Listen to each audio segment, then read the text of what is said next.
Howdy, folks. Welcome back to the podcast. Today, we're talking marriage. We're talking about what we should do if we find ourselves not attracted to our spouse in any season of life that you'll find yourself in marriage. Because you probably know this, but you go through seasons in marriage. Your bodies go through seasons in marriage. And it's funny, the impetus of this conversation was Katie and I, separate from each other, watching the same video that got recommended to us on YouTube. We both came back. We're like, we wouldn't believe what I just heard. And maybe we'll tell you more about that here in a second. I also want to tell you that down below, we're going to link our favorite marriage resource in the entire world. And that's, what is it, Katie? Well, it's Marriage Maximizer. We're a little bit biased because it is my parents that partnered with Now That We're a Family to produce it. But their in-person marriage retreats have been the best resources that we've ever had for our marriage. And so it was a huge win for us to be able to beg them to work with us in producing this in an online format so that people who couldn't attend their in-person retreats would have access to this material. Yeah, and actually with that said, this is good timing. I'm glad you brought that up because their Newlywed retreat is open for enrollment now. Oh, it is. And so we will get that link down below. Again, based off of the name, you could probably assume this is for newlyweds, which I think is anywhere within the first few years of marriage. If you have one or less children, kind of in that ballpark of your journey. And so I'll link that below where you can register for their in-person Newlywed retreat, which, as Katie already mentioned, we love. If we could go every year, we would go every year. And then I'm also going to link their free masterclass because maybe you're not able to go to their retreat. Maybe you're unsure as to whether or not you want to actually pay for the whole program. The masterclass is tons of value. And so we'll link that down below. Yeah, it's a Q&A. Yes. Answering some of your questions. Sorry, I cut you off. No, it's okay. I'm glad you contributed that. All right, let's get this thing rolling. The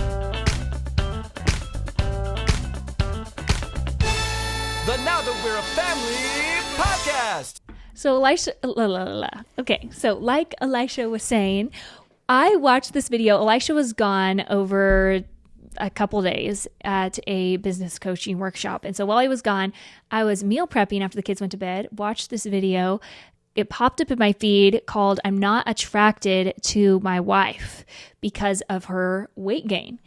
And what's funny is we get this question quite often here on Now That We're a Family. We get the question to answer in our Q&As, hey, I'm not attracted to my spouse. What do I do about it?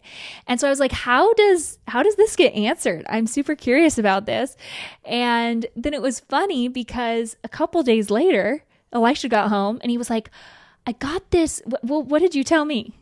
Yeah, I think it was like, there was this video recommended to me. And well, it had been recommended. You know how the algorithms work. It's like they keep showing it to you, breaking you down. And you're like, okay, I'll give it a listen. I'll give it a watch. And it ended up being the exact same video. Yeah, he started talking. I was like, I just watched this. And so it spawned like a whole conversation with us. And we're like, well, maybe we should talk about it on the podcast. Yeah, because in the short video, maybe our listeners have heard of this guy. He's a part of the Dave Ramsey network, which I didn't even know if that was a thing. No, we found him through this video. Yes. Dr. John Tolrani? Yeah, Delaney. Oh, I think it's with a D. Yeah, okay. Anyways, I don't even know what he's a doctor of. I know nothing about him. I watched this video and I think that was it.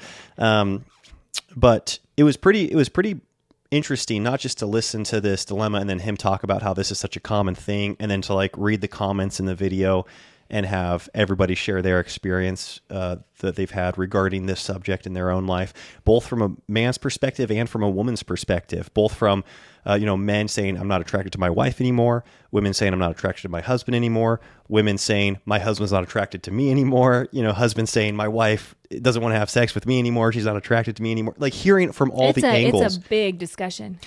Yeah, and like you said, we've gotten a handful of questions regarding this in our Q&As, and I don't know why all of a sudden it's like, maybe we should talk about this, because I think there was a couple things, and I'll hear what your general thought is on the topic, but I was a little struck by the maybe the cavalier nature people will talk about this, because I do think, when you look at marriage as being the holy covenant that it is, this relationship that is supposed to illustrate Christ's relationship to us. And it is covenantal. It's not contractual. It's something that there's a spiritual nature to it, and God views it so highly. It is easy within our culture to speak so flippantly about it, and to speak so, like I said, cavalier about different aspects of marriage. Of course, physical attraction is an aspect of a relationship, of an intimate relationship. Of course, it's not what a biblical or a Christian marriage is built on. And it certainly isn't what sustains a Christian in a biblical marriage. And so I think I was a little taken back by how even Christians will speak so flippantly regarding intimate aspects of their marriage. And I certainly don't want to do that here on this podcast. I don't think we have any plans to do that. But I don't know, what's your overall thought on the topic? Are you speaking about the call-in guest? Yeah. Or Yeah. And so then, it wasn't the advice that was given from... No, not necessarily. I mean, I think I was a little taken back by his flippancy too. I think he had good advice, and I think he has a sober mind towards marriage. But I just think of even Matthew. What is Matthew 5:27? When he says, "Hey, you've heard it said by those of old, do not commit adultery. But I say, if a man looks upon a woman to lust, he has committed adultery with her in his heart." And I think growing up, with a dad that taught that talked about, making a covenant with your eyes, being like, hey, you just have eyes for your wife. There was a sobriety around that. And it's not that I've walked in, anywhere close to perfect in that category, but I've had a very sober perspective regarding that. And I think this acceptance that Christian men are going to have wandering eyes, but hey, try to find a way to be content with your home. It's kind of like, well, how come that's the expectation? That should not be the expectation. And if that is a struggle, then you should go to great lengths to preserve and protect your marriage. Not just filters, but the environments you put yourself in. I think Christians should look radical in certain areas. And if preserving the intimacy in your marriage or in the bedroom, or just how your thoughts towards your wife require radical decisions, then it's like, well, then what's stopping you? Make radical decisions around those things. Yeah, what are the main areas causing that stumbling to happen? And then either avoid those environments or those devices, or we know that that's not freedom from sin is not contingent on putting ourselves in a little bubble, yeah. right? Yeah. God is greater than all of that. Well, and also our heart's more sinful than even putting yes, exactly. And our heart's bubble. more sinful than all that. And we are capable of sinning no matter what, outside of Christ's strength. But there are also practical steps that we can take as men and as women if that is being a real big stumbling block in our marriage. But I think of this in regards to this episode and just the concept that weight gain will happen. It's over a lifetime with a person, right? It's going to happen. Our weight is going to fluctuate. So obviously, as a childbearing woman, I know that is a roller coaster I ride up and down, and have consistently ever since we've gotten married. And I am so grateful that through every single season of that process, Elisha has only been affirming to my beauty, perceived or subjective, or objective or subjective. It's always been objective. But choosing to, regardless of what he thinks or what how I view myself, he's choosing to speak words of life over me.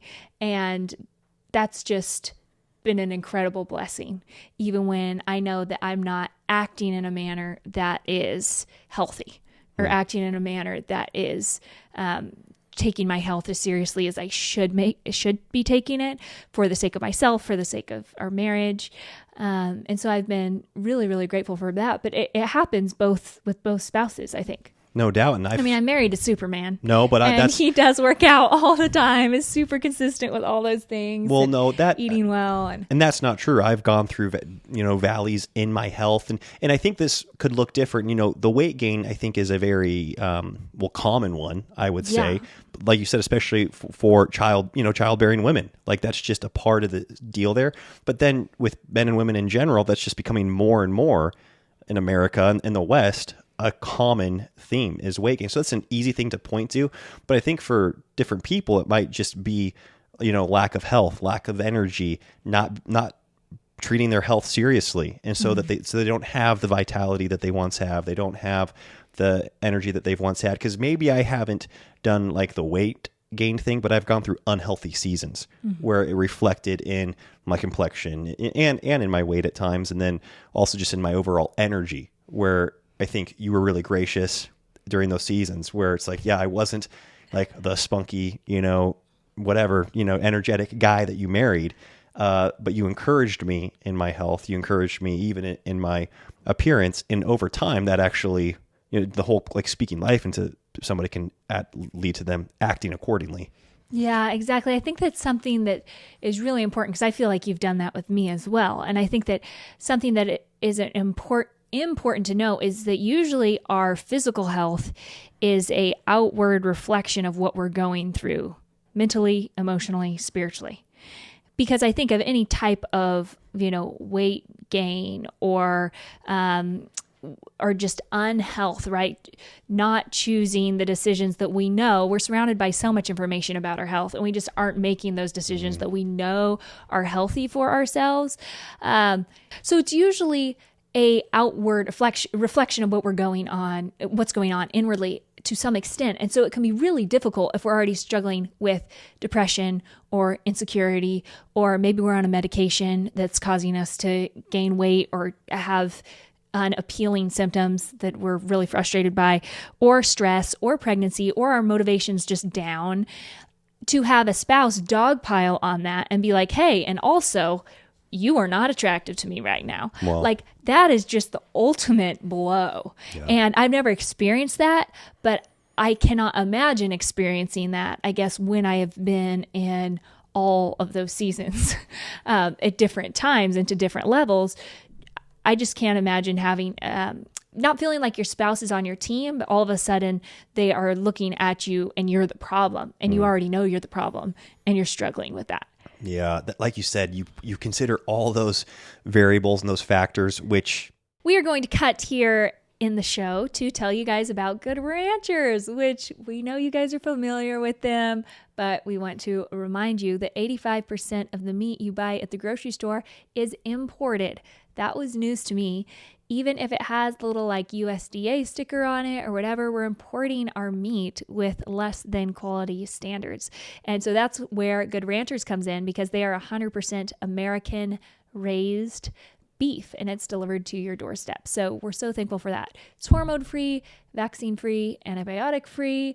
Their chicken's pasture raised, and they go beyond organic with their meats. And so instead of even sticking with the organic standard that still allows certain shots and just lame stuff in the meat, they go above and beyond that standard, which I really respect. So anyways, if you use our code VOTEBERG through the end of February, BOETBERG at goodranchers.com, then you get, oh my goodness, okay, I'm going to have to look here. You get $900 of bacon free. So over the next 4 years, you get free bacon in your box every month you order. Wow. That's kind of crazy. It is crazy. Yeah, so all you have to do is try it out this month with our code VOTEBERG at goodranchers.com. And it's like, if you don't love it, then you can opt out. But if you're anything like us, I think you're going to really, really enjoy their meat. It is tasty. You could taste the quality. And I love how thoughtful they are. From the moment it shows up on your doorstep to when you are cooking meat, it's not icky, it's not gross, it's not drippy. It's just easily packaged and, I don't know, pre-prepped for you. We love it. Nice. And coupon code, let's see if I can do this. I've never tried this before. Is it Victor, Oscar, Echo, Tango, Bravo, Echo, Romeo, Golf? Wow, that sounds good right? to me. Is it Victor? Is that what? Where is that what people say? Victory? Victor, Oscar. It's Echo, right? Tango, Bravo, Yes. Echo, Romeo, Golf. All right, let us know if we got that right in the comments below. Check out Good Ranchers. Like every woman goes through at some point, Yeah. all those things. Then to have the person that you're in covenantal relationship with, that you're supposed to have this, this love that's never, what's it called? Like a love that's non-negotiable. What's that? What's the word? What's that word? Unconditional love. Yeah, unconditional love. And you want this safety and this camaraderie and this support to be able to work through the highs and lows of life with. I mean, you go back to like the marriage vows, like for better or for worse, through thick and thin or whatever. That's good. We got to throw that one in there, especially in the 21st century where weight is such a struggle for us. Yeah. And so it's like you already feel bad. And then to have this person, like you said, speak a sentence, especially of identity and of like, just like this fact, like I'm not attracted to you anymore. You're fat. You don't inspire me, whatever the words may be. That's devastating. That's insane. Yeah. And that's definitely going to affect, the one person on one side can be like, well, I'm not attracted to this person and that's affecting our sex life. But you think of how vulnerable is that other person going to be once you say that? Oh, you know what I'm saying? That's really going to do you some favors. That's not going to improve their confidence or their vulnerability or their, participation on any level or enjoyment in that intimate relationship. And so it really is just this undercutting to your entire marriage. And that's something that I'm so grateful. I don't know where you picked this up because I know of so many men who like guys that I think would be, oh, they're a great husband. And their wives tell me like, oh yeah, my husband said I was fat or he said I need to lose weight. And I'm just like, huh? Like that's a thing. Someone has told that to your husband. Like I can't imagine that. And likewise, I don't know from the husband's perspective, but that's just never something that we would say in our marriage is like, you're fat or you need to lose weight or I'm unattracted to you this way. It's just, I can't really imagine that.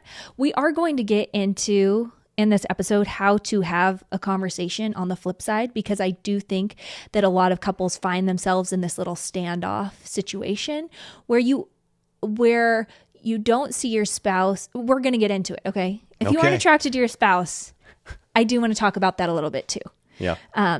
Because I do think that there is that side of it.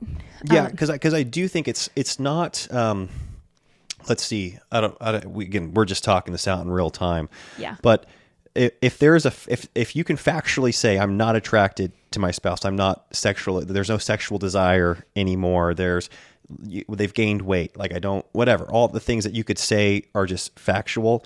It's like, okay, if those exist, don't lean into those things. Don't fuel that fire. Like maybe acknowledge, be like, oh, okay, I need to start working towards being attracted to my spouse, speaking life into our marriage, behaving in a way that might inspire change in them. Like you can't look at them as being the problem. At that point, you kind of are the problem. And I think especially as the men, when you view yourself as head of the home, which God calls us that. And again, it's the covenantal relationship. And how are we supposed to love? I know you don't like this, but just hear me out. How are we supposed to love our wife as Christ loved the church and gave himself up for it? When you take that type of responsibility, like Christ took for us, Christ took 100% responsibility for us. He took our blame even. And so it's like, oh, whose fault was the sin? Was it Jesus's? No, but yet he took responsibility for it. And so when you put yourself in that position as the head of your home, as the man, you're like, okay, I'm taking 100% responsibility for our marriage. Does that mean her sins are your sins? Well, no, her sins are her sins, but you're taking responsibility in those areas. And then when it comes to things like health or like, I'm not equating health to sin. Like I don't want people to get tripped up by saying like, yeah, I know this is kind of like a tricky conversation, but yeah, but if your brain's there, it's the same thing when like you feel your affection turning away from your Lord and Savior. You don't just say, well, I don't love God anymore, and so I'm going to go start loving other things. You go back to his word. You say, Lord, give me a love for you. Give me a love for your word. And I think you need to have that earnest prayer for your spouse. Like, give me eyes for my spouse again. What if I'm taking 100% responsibility, like I said at the beginning, it's probably not just her or him. It's like, what else am I exposing myself to? At some point, you're probably comparing. If there's any type of comparison, like, well, get rid of the thing that you're comparing her to. Like, and oftentimes it is simply a thing because it's probably artificial, and so like eliminate that. And so much discontentment, I think, does come from comparison. It comes from, sizing up your lifestyle to somebody else's, sizing up your spouse to somebody else's. And that's detrimental, and that is harmful. And so like when you view marriage for what it is, it's like fervently protect it. It's starting in your head, with like in your brain. Like, we are commanded time and time again to take our thoughts captive, to not say, oh, these are my thoughts, I'm not attracted to my spouse, then I'm going to let those play out. It's like, no, catch that thought, take it captive, put it away, pray about it, and like set your mind on things above, not on things of the earth, not on things of the earth. And whatsoever things are true and lovely and of good report, the Philippians 4 focus, think on these things.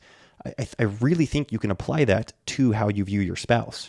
Yeah, we don't want to have these fixed mindsets when it comes to our spouse and be like, well, this is what it is. We talked earlier on an episode on would we be happy if our child was gay, and just that whole conversation and how we have this fixed mindset around gender and attraction and saying, well, I am attracted this way. It is what it is. Instead of, it is what it is. We can change the way that we think. No doubt. And our brains are malleable. Yeah. Is Well, that in fact, the the way we are thinking is being changed. The question is it according to God's word? Is it being transformed by the renewing of our mind according to his word? Or is it being conformed to this world? Via society or culture or images we're seeing or all these different things. And so we can start telling ourselves, I am attracted to my spouse. I like this aspect about them, finding those positives, being that gold miner when it comes to your spouse and choosing to champion them. I think of in Reforming Marriage, a book we've recommended before that I think is so good. There is this part that speaks to husbands being the husbandmen of their gardens, their wives' gardens, and just as in like their wife is a garden, and sometimes the steward doesn't want to, you spoke to the man taking full responsibility. Sometimes he doesn't want to take any responsibility because he doesn't want the wife representing him, right? He doesn't want to take credit for who she is.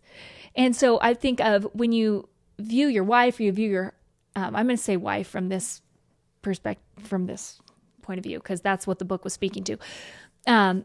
As, okay, this is my garden. Is she vibrant? Is she glowing? Is she happy? Is she joyful? Is she just so content and confident and beautiful?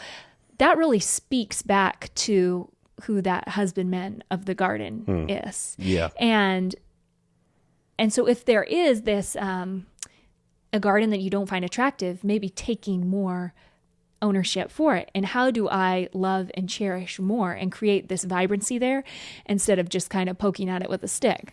Well, like, why don't you produce more fruit and be more bountiful over there? You know? Well, that's exactly right, because it is a reflection of the husbandman, right? Like of the caretaker. Like, how good of a husband have you been? Well, look at how's your wife look. I think he talks about that in the book. Yeah. Like, over the last 10 years, you got married 10 years ago. Is your wife more vibrant, full of life?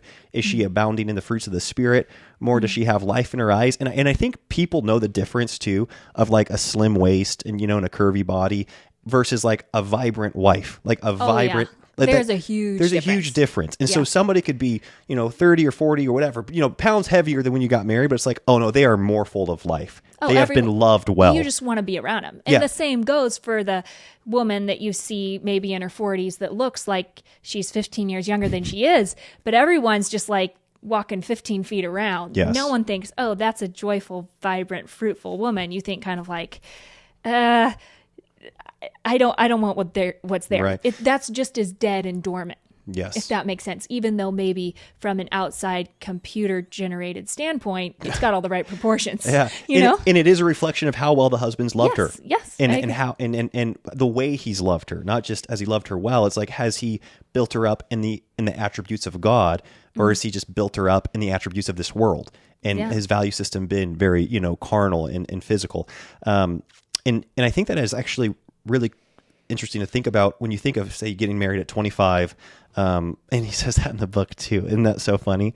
He goes, Well, I think this was maybe in a different book? podcast episode Oh. or something. Oh, Because okay. you told me about it, and I thought it was so funny. And it's true. it is true, because so it's like true. you say you get married at 25, and it's like, yeah, your wife's a youthful 25-year-old, and then you get to 30 and 35, and it's like, okay, like there's still youth there, but then the 25-year-old is still the 25-year-old at Like, that point. there's always a the new 25-year-old, and then 25-year-old. your wife gets to 40 and 45, and like her body's going to go through changes, and that the 25-year-old's still the 25-year-old. Like it's just the next batch of 25-year-olds, right? And it Yes. goes on and on into your 50s, and he's like, and right on cue, the 25-year-old's always there Yeah. to compare your spouse to. And again, it goes Or both compare ways. yourself to as a woman. And I think if the confidence that we're deriving is strictly from our looks, we're not going to be able to compete, I put in air quotes, with that younger woman. Exactly. Or with that, just straight up with youth our whole lives. So when we're clinging to our youth as our only strength, then that is inevitably going to go away. We need to invest that youth into a relationship with a husband that is going to love us unconditionally, with children. They're going to rise up and call us blessed, with the community. We need to be fruitful in every single area of our life and invest that youth, not just try to, soak it in a bunch of chemicals and preserve it for the next decade. Yeah. Because that's a losing battle.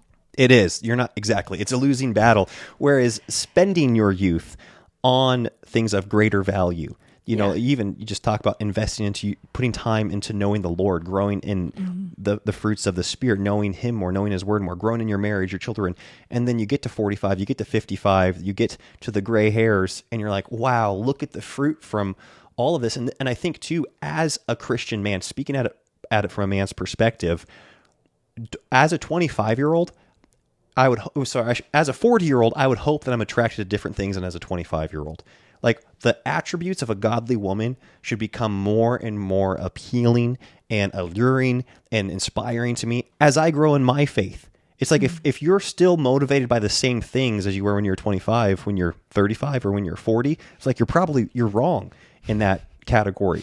And They're definitely not going to be there in the same way. So good luck with that. And so as a man, when you grow in hopefully your faith and godliness and a love of righteousness, and that's what's then being displayed in your wife. Sure, her at 20, her 20 years later or 10 years later, and her body's changed, and it's been through all sorts of seasons. It's been through postpartums. It's been through third trimesters. It's been, whatever, through all the hormonal changes. But then that character and the fruits of the Spirit are more evident. You're like, well, that's what I'm mostly attracted to. Like that has become more and more of a, I guess, like the leading indicator, for beauty. I'm so glad I'm married to you. That makes me so excited. Just that you're just going to love me for all my studying of God's word. Absolutely. Well, No, I would it's hope true. There is that richness that I feel more, we've only been married 7 and, going on 8 years here, but I feel so much like our love and your attraction to me is so much deeper and more constant and like less shakeable than it was, 6 months into marriage. And I mean, I'm more attracted to you than ever, but you make me feel more and more confident as a woman, I guess, the longer we've been married. well, good. I hope so. I mean, that's how I that is my sentiment. Like, that's not just me trying to fabricate feelings or thoughts towards you. And I think a lot of it, again, going back to whatever men's perspective are, these men that will say those type of devastating words, especially like if your wife's gone through one pregnancy, like if she's gone through one third trimester, one postpartum, one labor, that's insane. Like I don't, when you witness that firsthand as a man, I think, and then the life comes through that, and you have your children, just like it's which is the Lord's blessing in your life, and it comes through your spouse. It's pretty crazy to think about then, like not having a new level of like grace and mercy for whatever your wife could be going through. That's pretty insane. And the fact that like we've got 5 children that you've carried, you've gone through all the trimesters, you've gone through the labors, and then the postpartums, and it's like at any point, like shame on any man or shame on me if at that point you're like, oh, you're not as sexy as you once were, or I'm not as, you're like, I don't know, do you realize what's just happened, like through this body and what they went through? It's pretty crazy. Oh, Elisha. Oh, I love you so much. Well, I do think that there is this element of transforming our minds to what God says is fruitfulness. And we don't view children as a form of wealth or as a form of fruitfulness or as a form of value. And so therefore we see our culture sees a more high value woman as a woman who maybe hasn't gone through childbirth and isn't saggier or isn't, have stretch marks or these other things. Whereas even if you look at scripture and you look back to the Old Testament saying a woman who birthed a ton of children was a very high value woman because she gave her husband lots of fruitful children. And that was a wealth that the man saw as wealth in his wife. And I think that sometimes we don't place any value on that. And we think, oh, well, you need to give this value when it comes to kids, but really it's just taking from your worth instead of adding to your worth. Obviously, our worth as women is not found in our childbearing, and I want to clarify that. I'm just saying that the Lord, if He's given us the ability to bear children, that is a beautiful thing that we get to do. And I feel like you value that from me. And don't just expect my body to remain unchanged while that value is being added to our home. Right. And that is just a really big blessing for me. And I think that's a perspective, though, that in our culture we've just lost, is placing any value on that. And think that there shouldn't, like, it's just all a bummer. It's all a sacrifice and there's no reward. I do think that sometimes we can get frustrated with our spouse and maybe lose attraction to them when we feel like they don't care. And ultimately that can be a root cause to this. It's not like maybe they're taking a medication or they're doing all the right things and this, they can't change what's going on in their body right then, but that is one side where someone is trying to do everything that they can to take care of themselves, and it's just not their ideal. And we just need to be loving and encouraging in the relationship. But then there's also this other side where I think that as a spouse, we could start to get bitter when we look at our spouse and think they don't care. They aren't valuing themselves because they don't value our marriage. They don't value looking attractive to me or trying anymore. They don't value intimacy in our marriage. And it is true that as women, our attractive, like how attracted we are to the idea of physical intimacy often is based on how attractive we feel. So if we aren't putting in any effort to, regardless of how we look and what babies or what life or what different seasons have done on our bodies, if I think our husbands can value the effort of just showing that we care, still doing our makeup, doing our hair, realizing this is an unideal life season, but making sure our breath smells good, still looking attractive, doing what we can to feel confident in this season and to show our husbands that we value them and we also value intimacy physically in our relationship instead of, just putting on a oatmeal sack and hiding in the corner and putting ashes on her head and being like, hey, don't come near me with a 10-foot pole. I think that can cause a lot of resentment in marriage. And I think that can go both ways. If a woman feels like her husband is just, he doesn't care anymore. Yep. And he doesn't care to impress her and he's not even going to try. And he doesn't care to make her light up, then I just feel like that is something that is worth addressing and having a conversation about, in my opinion. I don't know what you would say, but I don't think that, I do think that needs to be addressed. Yeah. Well, I don't know if you think this, but I feel like we have had those conversations in our home, or at least I feel we have. And it has nothing to do with appearance. It has nothing to do with physical. It's a heart posture towards a given thing, being like, okay, I feel like you don't care about this area anymore.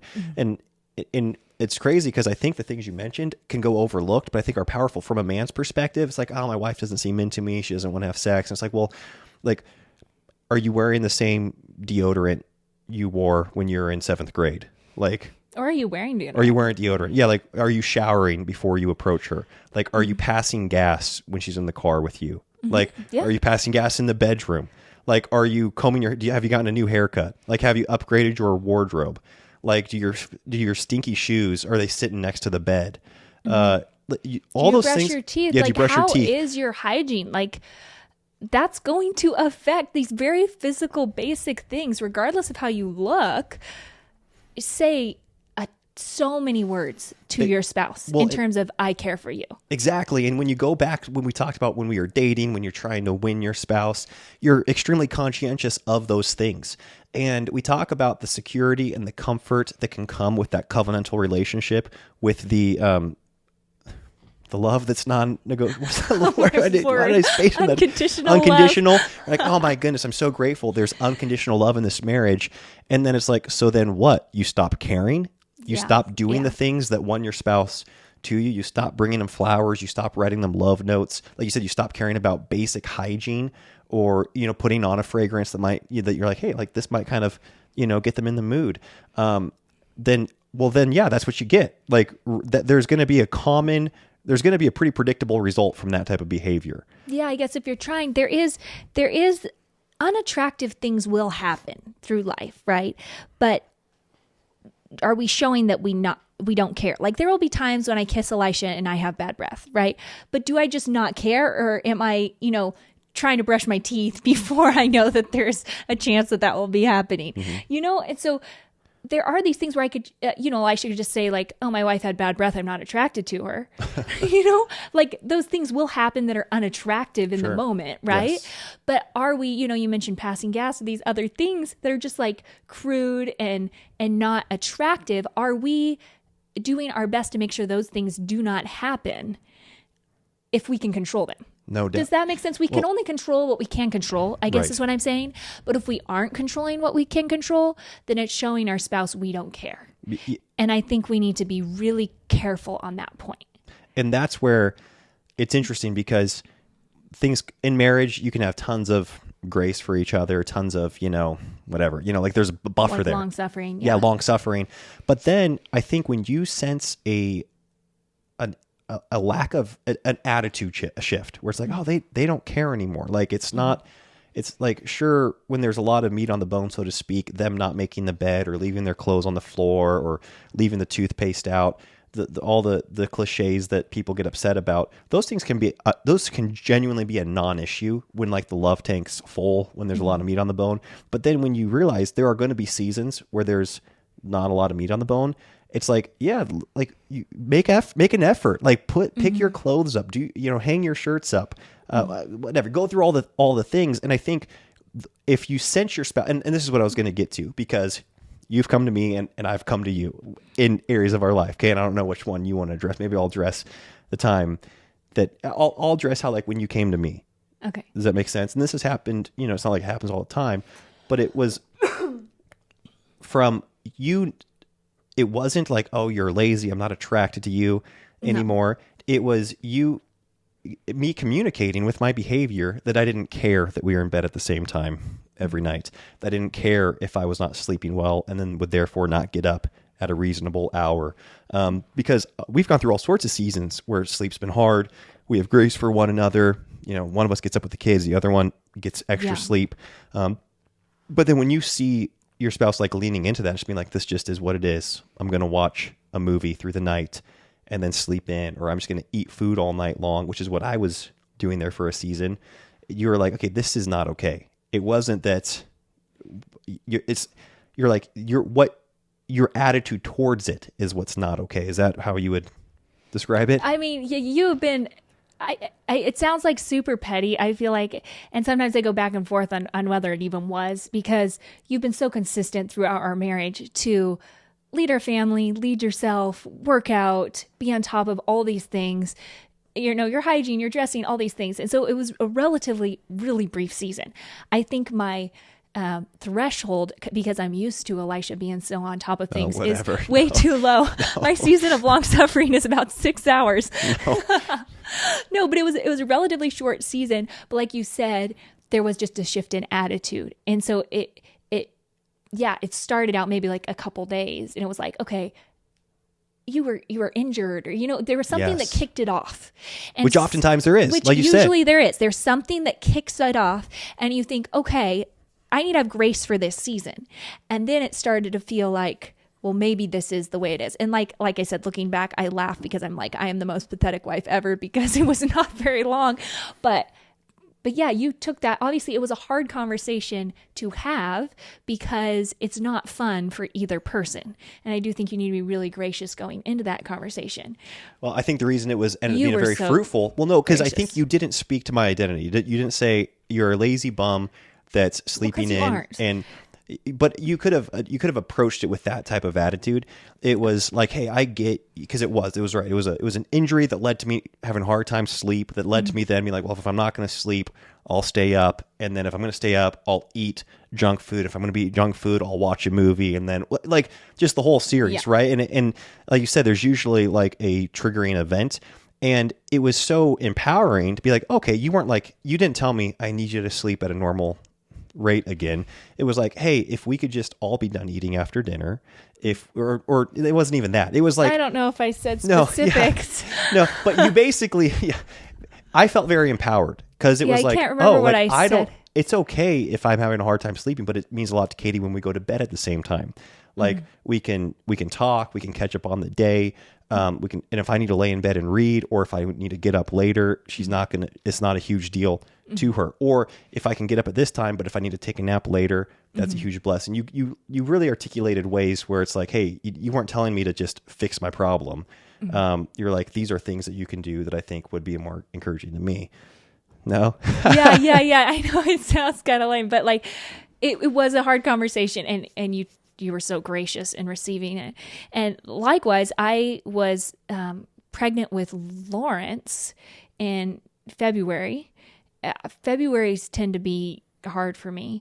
And you approached me and were so gracious. And it was a season where I was just pretty depressed. And so I was going through seasons where I was eating sugar every night.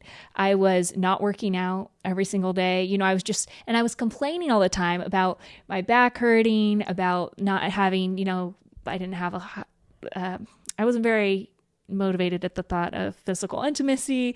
I wasn't feeling attractive. I was just down on myself, and it was really affecting our marriage, but I wasn't taking any steps to change that. I was just walking around in sweatpants all day, just feeling down, being down.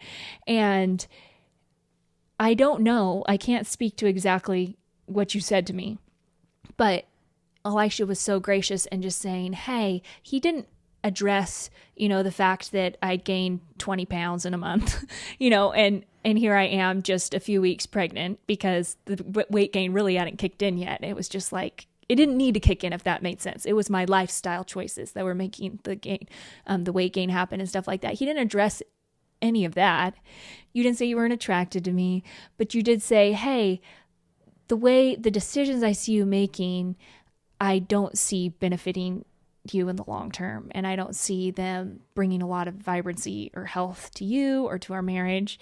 And I don't know how to say this so people don't, beat up Elisha, because I feel like anytime a husband addresses his wife about anything, people freak out about it. But he was really, really loving and really, really gracious. And I felt very confident in his love for me, and that none of that was going to change. But I also felt motivated to be like, okay, he's right. Like, I'm not thriving. I'm not doing well. And I've just really leaned into that and been like, well, then I'm not going to try in any area of life, instead of realizing, okay, this is affecting me. This is affecting our kids. This is affecting our marriage. I'm tearing Elisha down, and I need to start taking steps, which I can totally take, to have energy and have joy and, spend time in God's word and be a life-giving person to be around. I don't know. How would you? Yeah. Again, it's like, I cannot recall the conversation, but I do know I've never had any ill feelings towards you regarding your appearance. And so I think that probably helped in the way that it was communicated, like, cause I don't think I had to like beat around the bush in any way. I was just kind of like, it was just a holistic, like, what are we doing being a here? healthy person. Like we, and I know that even a conversation like that can, depending on how your spouse approaches it, can be discouraging because usually the person knows they're not. It's like, you said this at the beginning. That is it. Like, I did know that already, but I wasn't making any changes. And I felt like I needed you to say something in order for me to feel motivated to change. Does that make sense? It's kind of tricky because obviously different people are going to be in different seasons of life, and you have to know your spouse, and you have to know when it's time to approach and when it's time to just back off and love them. But the way that you loved me in this instance was by inserting yourself. And it was really hard. Like I cried a ton that night and I was super sad and bummed out because I did feel like in the moment, I have all my excuses for why I am the way I am acting right now. And then you come and you have to say something about it. But then it completely transformed my perspective the next day. When we woke up, I just started behaving differently. And, I thanked you so many times for that conversation afterwards, Okay. Well, yeah, I wish I could go back and remember what I said. It's like that's. But I'm not saying it's not always going to feel like the right thing in the moment. I think you can have those if it's going to lead to long-term resentment or bitterness in the marriage. I think it's worth approaching your spouse about it. Yeah, because I mean, again, I'll try to go back in time, but as being, you want to be good friends with your spouse, you want to be comrades, you want to be co-laborers. And if time after time you keep hearing your spouse complain about this or complain about that or be bummed about this or bummed about that, but they aren't doing anything about it. Yeah, kind of like, well, you know what? Like, what if we did something here? And again, I don't know if that was how the conversation started or didn't start.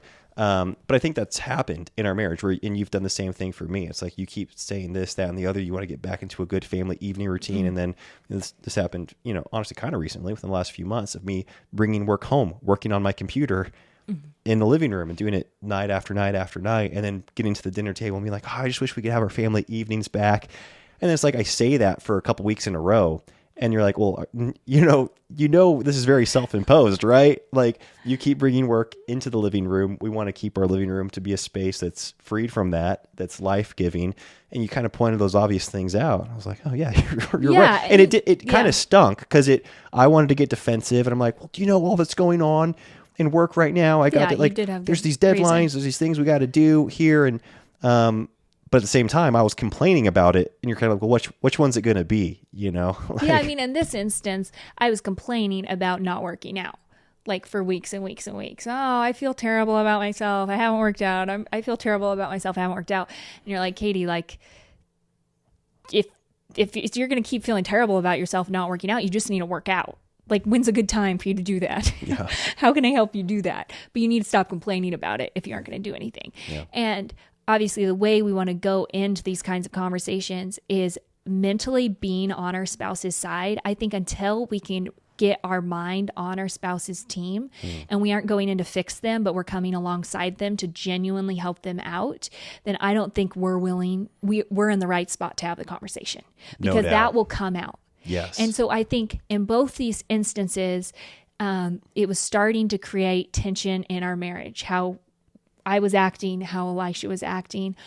But I do think that by the time we had these conversations, we were on each other's side, if that made sense. It's like, I genuinely want what's best for you, but we need to talk about this here. Right. And because this is affecting our marriage. And if something's affecting your marriage in the long term, I don't think it's best to sweep it under the rug. If there's something that can be done. Again, if someone's going through a chronic illness or if someone's like, if it's unchangeable, then the only thing we can change is our mentality around it. No doubt. That's just the way it is. And it's not going and being like, well, I'm just not attracted to this chronically ill person or this, woman that is sagging in areas after having babies or whatever. And so I'm going to go transfer my attraction. Right. Like that's just non-optional. Yes. So, but then there's other seasons where if something is optional, to be able to be like, how can I be on their team? And I think the focus should always be on the actions being taken, not the results, because we can control the actions. And so if our actions are harming us or harming our spouse or harming our marriage in the long term, then I think that we can come alongside our spouse and address those actions. But never have the focus be on the results, because we can't control the results so much. You know, a lot of things that maybe we say are attractive or unattractive are outside of our control, like aging and wrinkles and seasons of ups and downs. Yes. Right? Yes. But things that are in our control are showing that we care through making healthy decisions, moving our bodies, and just being in God's word, you know, taking the steps that we need to take to be mentally and physically and emotionally healthy. That will have some kind of physical ramification. Yeah. Yeah. And again, the attractive things are going to, hopefully they shift throughout time. Like when you just think of priorities, when you think of going back to your youth, like you have age on your side, you have youth on your side, and a lot of times you have time on your side too. It's like you don't maybe have children, so you can devote a chunk of the day each day to exercise or to think about what you're eating. And all of a sudden those hours are minimized, and it's, again, we prioritize health. I think we value it, but you even think of seasons that we've gone through where it's like, okay, evening time's not a good time to go to the gym anymore because we're doing family Bible time. What spouse is going to hate the other spouse for that? Yeah. Right? Like that's just you're like, this is awesome. This is what we're about, family culture. Or, you know, I'm going to spend more time in God's word instead of hitting the CrossFit class. Like that's we can be like, awesome. Like you see that in your spouse. But if it's like, I'm not going to go to the gym anymore at the evening time. I'm just going to like lay on the couch and watch movies.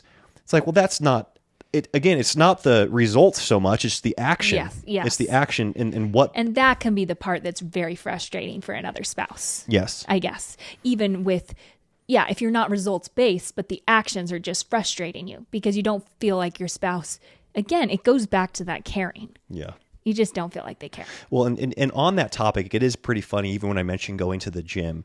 Well, I say it's funny. It's actually really sad that it's such a common theme for people to recreate themselves and to make themselves as attractive as possible once they're out of their marriage. Like they get divorced. Oh, yeah. They move on from their spouse. So sad. And they go back to learning new hobbies, go back to the gym, they start self-developing again. They become an interesting person. Yes. They start caring. They go out and they get a haircut for the first time in 6 years. They change their wardrobe. Yeah. Exactly. Like I've witnessed this happen so many times through acquaintances, or just you get to know people at wherever, at jiu-jitsu or at the gym, or even people joining Voteberg Music Academy, and like they're trying to recreate themselves and learn guitar to make themselves more attractive to women. Like I want to be more interesting. And it's like they didn't think about that until their marriage was ruined. Mm-hmm. You're like, what a shame. Like what a you also see the lead up before a divorce happens. You see couples both not caring. No, you see them both starting to put a ton of effort into their appearance as they start feeling less secure in their marriage. Oh, interesting. It's like they're prepping. Yeah, they're prepping for a divorce. Yeah. And that's just such a shame. And yet it's like commonly known. Like that is just such a thing in culture. And you're like, do that in marriage. Like do that while you're married. Be an interesting person to your spouse. Learn the new language. Set new goals for. And again, it's action based. It's not results based. It's like it's the intentionality. Like learn Greek so that you can read the New Testament in the original language. Or there's other things too that we don't expect someone in a dating pool to be attracted to a certain standard physically, but then we have beef when our spouse doesn't find that as attractive. Does that make sense? People, when they enter the dating pool, start to work out and they start to care about how they look from a physical perspective. But then as soon as we address that within a marriage and someone says, hey, maybe you should care within a marriage, you say, whoa, my spouse is supposed to love me unconditionally. Mm-hmm. It's like, yes, the first part, we would never enter into the second part of this podcast without addressing the first part, right? It's like the apostles not the apostles, the epistles, where the first part of the letter is saying everything that Jesus has done. Right. And then the second half of the letter is saying, now that we know that Jesus Christ has done this, now walk this way. And that is how this podcast episode, I want it to be viewed, not taken out of context. That first half is we are in complete control of just loving our spouse unconditionally. The second half is, okay, now let's take some responsibility for Being more lovable. more lovable. Because straight up, there are certain things that are more lovable than other things. Yeah. Attitude-wise, energy-wise, interest in the other person-wise. All those things make us attractive. And it's not just a physical thing. And I think sometimes as women, we can throw in the towel of all the other things because we don't feel attractive physically. And we feel like there are some things that we cannot change unless we took major surgical, did something surgically. And so we just throw in the towel on being interested or delightful or romantic or flirtatious or appreciative of our husbands, where it's like a man can be very attractive to a woman who is all of those things, even if she doesn't have every thing in the right place. Right. I mean, yeah. I've seen it happen over and over. Well, where you and see couples where a man just thinks his wife is incredible, and she's just, you're kind of like, well, I don't know what he sees in her quite, from like a physical standpoint. Sure. And then you see the guy who has, the Barbie doll wife, and he just wants to be in another room. Right. He doesn't want to be anywhere close to that woman. Yes. So it's not all physical. No doubt. Are you kidding me? Yeah. No doubt. Well, yeah. Again, going back to like, hopefully 10 years into marriage, what you are attracted to has changed as well. There is the joke, like the 25-year-old's always going to be the 25-year-old. I get that. But when you got into when you went into marriage, you like had to know that was a known quantity, that you were going to grow old with your spouse. And so hopefully you are both growing as people in the same direction, so that like the patience that your spouse now has, the long suffering that they have, the intellectual pursuits that they've gone on, the spiritual growth that they had, that's more attractive to you than ever. Like that. So hopefully you are both growing towards those things. And then also, it's interesting because you can really encourage your spouse. I think of, I don't know how people feel about this, but like, I'm looking to you, like if I do something new or unique, whatever, musically, and like that's not where I thought you were going with that. Okay. Okay. Musically, yes. And I show it to you. I'm like trying to show off. Like I'm wanting to impress you, and you can encourage me in that. You're like, dude, that is awesome. Like, and it's the same thing. You encourage me when I get on a good streak at the gym, and it's like, I'm hitting, you're like, dude, like your shoulders are, that are more defined than ever. That's when you say that, I don't get insecure. And I'm like, oh, she only likes me, for these things that I'm doing, like, writing a new song or working out again. It's encouraging. It's like, it builds me up. And when I'm like, well, I'm going to keep doing this. This is fun. Yeah, I work out for one day and Elisha tells me how great it is. And I'm just like, wow, okay. Like I can't see any results, but like, maybe it is just the action I'm taking, but that affirmation that's immediate is so encouraging and motivating to me. Yeah. So anyways, there is that unconditional piece. That is the most important piece. But then looking to ourselves as, okay, how can we take responsibility to be attractive in this relationship? I think my mom encouraged me right when I got married. She said, hey, Katie, you're going to have moments of insecurity.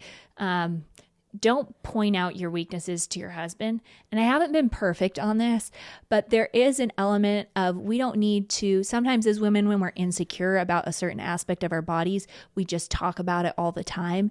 And that can really focus our husband's attention more on that too, than sometimes just dealing with it ourselves and not necessarily dramatizing it to our husband and just letting him think that we're attractive. You know what I'm saying? Yeah. I think that can sometimes be helpful than like consistently pointing out our flaws. Yeah. Anyways, but I mean, obviously there is an element in marriage that is physical. Yes. And so doing what you can. In it, I mean, we can probably wrap this up, but I do think that is, I don't know. To me, I feel like, again, I love taking that responsibility of making changes to become more attractive, to encourage people to, try to act more in a more attractive way for their spouse.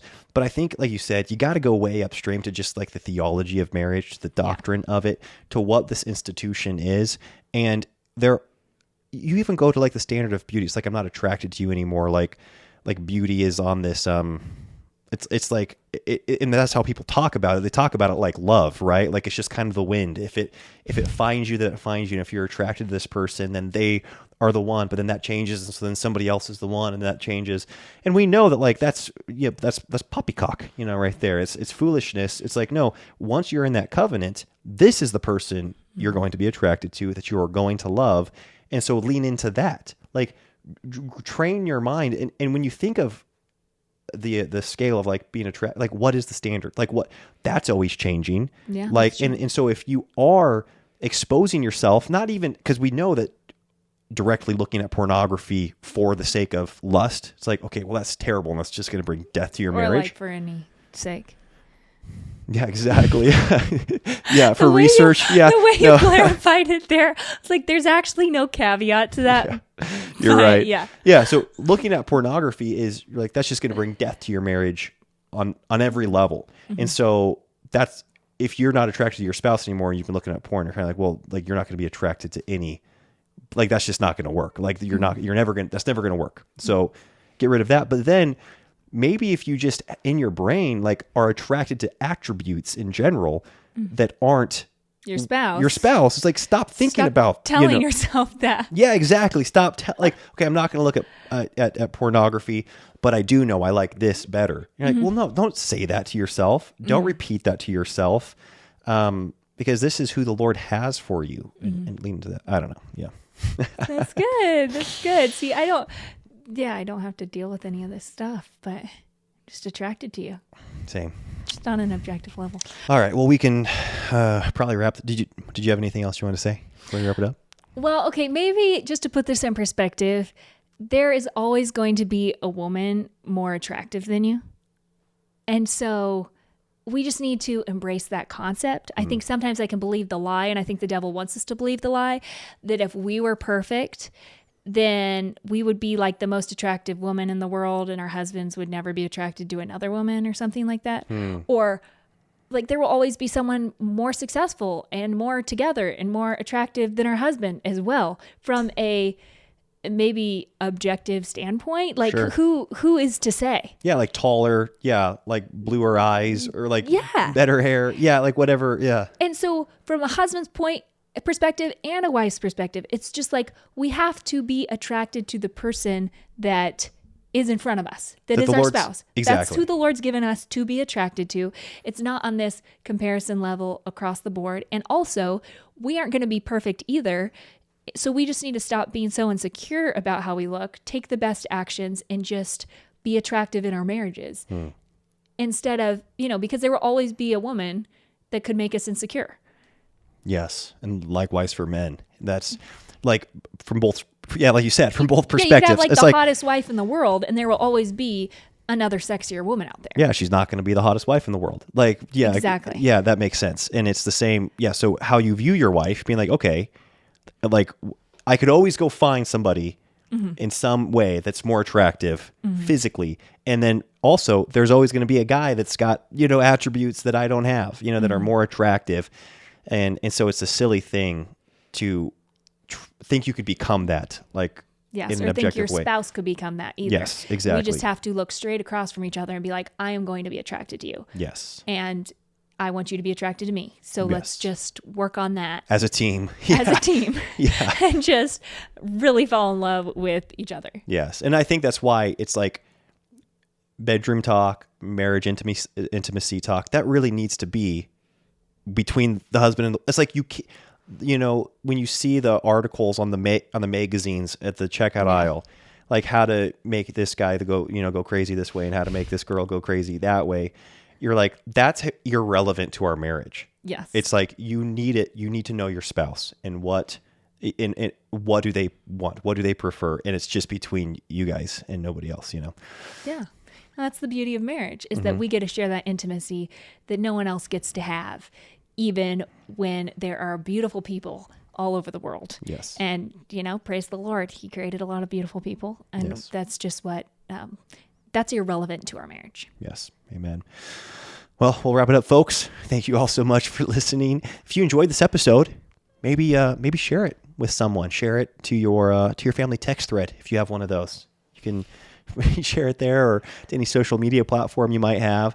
If you enjoyed it, maybe leave it a thumbs up or a rating and review. Any of those things, we appreciate all those, and they really help us. Talk to you soon. Bye-bye. Bye.